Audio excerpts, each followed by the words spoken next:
Hi everyone, it's Vanetta. Welcome back to my channel. I'm here today to do a video to show you how I store my metal cutting dies, the thin wafer dies. I've been showing you all of these videos of new cutting dies that I purchased recently, and I thought it would be kind of fun to show you how I'm storing them. A few months ago, I decided to change my storage system and come up with a different solution for storing my cutting dies because I was making quite a bit of purchases.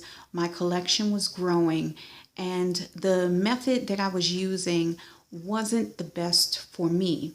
I used to store my cutting dies in several binders. I had the binders organized.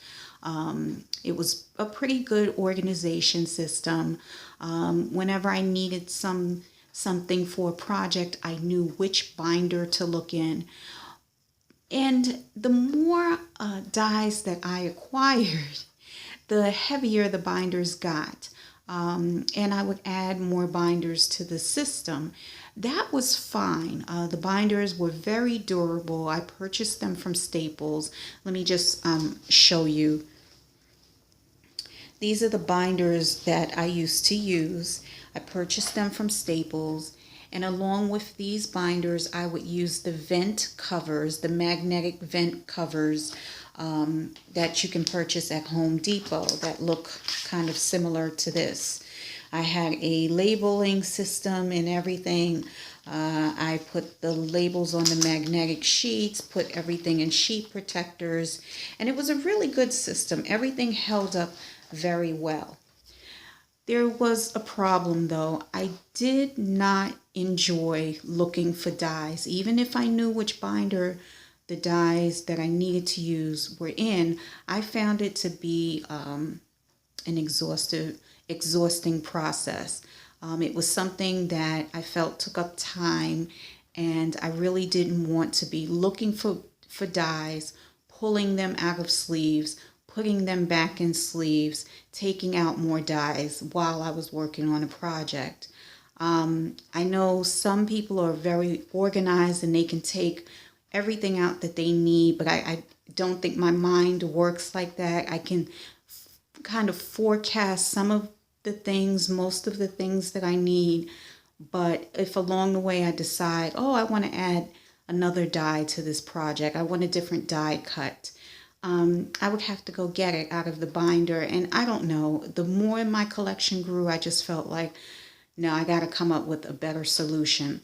So I had something in mind, but I wasn't really sure about it. And I started looking on Pinterest, and sure enough, I found numerous pictures of where people were storing their dies on magnetic panels and hanging those panels on the wall, whether it be directly on the wall, whether it be on a door, or they attached the panel to a board and hung it up that way. I really like that system. I think I'm the type of person, there are certain things I need to have visible.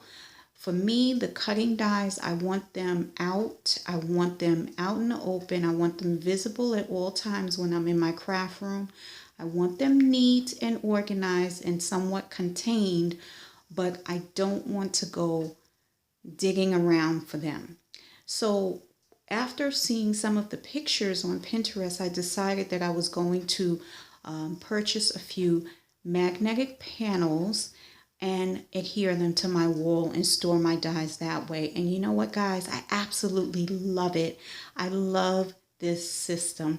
Now, I know this is not for everyone. Not everyone wants to cover up their walls with a bunch of magnets and put their dies on them. But for me, this is what works. I know not everyone can necessarily do this because, like, if you're renting an apartment, maybe you're not allowed to do something like this, but I thought I would share. I like it, and fortunately, I do have the space where I can do it. I do not have a big craft room, but I've got walls, and I'm covering up the walls pretty much with, furniture, obviously. and eventually I'll put up some decor items. But this is how I'm storing my dies, and I just wanted to show you. So I have a border on my wall that sort of divides the wall, as you can see there. And the bottom half of the wall is where I store my dies. So let me see if I can give you a better visual. So I have a border going across the wall, and then I have these panels. These panels measure 24 by 12 inches, and you can adhere them horizontally or vertically. And so I just kind of looked at my wall space and figured out what would be best, and decided to go with putting them this way. Now I can store 3 panels down horizontally, and so far I have about 5 panels across the wall. So what I'm going to do is just kind of show you, I'm going to span across and show you how I'm storing the dies. And now what I have tried to do is keep certain things together. There is a method to my madness, but you know, this may all change. I have room to grow, I have empty space, but I've tried to keep sets of things together as much as possible. If I have single dies, like over here, these were just single dies that did not come as part of a set. I just kind of put them here for now, but there is room to grow and move things around if I decide to change it up a bit. Over here, I have some more dies, and these are, I guess, smaller sets, if you will. I just decided to put these over here for now. I kind of like where I have them. Some of these dies you've seen in haul videos, but I don't think I've shown all of them. Okay, I'm going to move over a little bit, and I do apologize for the shakiness. This is one of my favorite panels over here because it contains all of my word dies. I call this my crafty scramble board, like, you know, if you remember Soul Train, the Soul Train scramble board. So I think it's a fun wall because I can create different words and phrases and whatnot. So this is a fun panel. This panel, I have 3 of them going downward. There's still a little room. And yeah, so word dies is one of my favorite things. So I know I'm going to be getting more. All right, and then over here is my panel of Spellbinders dies. And I just have them here, and I still have room to grow. And but those are all of my Spellbinders dies, so I just decided to keep them all together. Okay, there's one more panel I want to show you. So I'm just gonna, I have to get a little closer and then kind of back up a little bit.